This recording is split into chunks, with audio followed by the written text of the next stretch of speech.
So the Bureau XCOM Declassified is the origin story set in 1962 North America, essentially setting the tone for the nexus, that flashpoint where XCOM comes into being. And this all starts from a very clandestine group formed by JFK and his group of CIA agents formed the Bureau, but very quickly, based on an alien invasion, they realign themselves and take on an alien threat head-on in North America.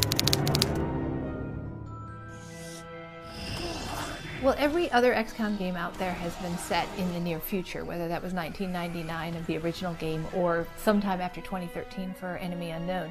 For our game, we decided to take a look in the past, to go back to tell a story that hadn't been told yet in the XCOM universe, which was what series of events could have happened to make an organization like the full-fledged XCOM that we all know and love even possible. The things that we feel that really differentiate the product start with the tone and the setting, right? Like we've got this really rich and unique, juxtaposition of the sort of the 1960s as we know it versus the current interpretation of modern technology and alien threat. You don't see a lot of that when you refer to old 50s movies. Usually you see UFOs hanging on a string. You're coming off of this decade of the 50s where your average guy could like work 40 hours a week and have 2 cars and a nice house.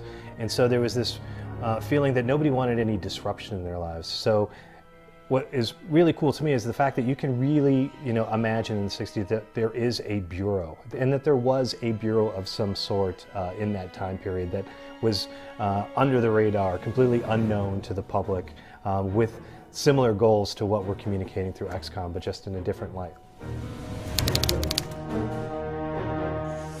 Well, over the course of development, we started in first person, and then we kept iterating towards trying to make sure that the parts of the game that were working better and better, and the parts of the game that weren't working, we were willing to change. It was really a journey from that first person view of the game that we showed in 2010 to the first third person hybrid that we showed in 2011, where you can see the beginnings of what we're calling battle focus mode now. But it was a little different too. We were still trying to get that feeling of teamwork, the feeling that the player could really have to be responsible. We could hold the player responsible for the decisions that they made for their team, and if they make a mistake and lose one of their agents, they would have to deal with the consequences of that.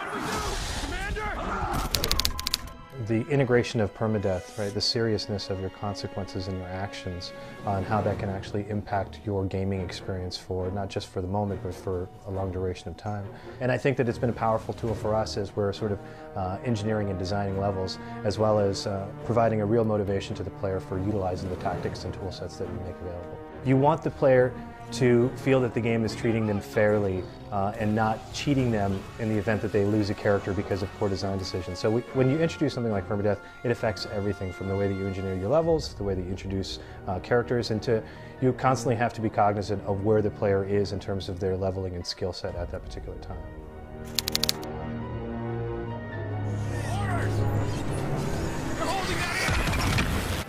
XCOM is a game that requires skill. It requires a player to bring their absolute, they're going to be outnumbered on the battlefield. The tech that the outsiders bring is going to be far superior to anything that your team has ever seen, until you, of course, take it and use it against them.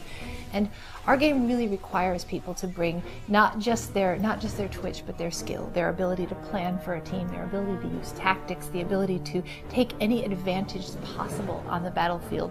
And we think that that is a core value of the XCOM franchise in general, just having an extremely difficult game that it requires everything you've got to succeed in, and even when you give it everything you've got, sometimes you still have setbacks.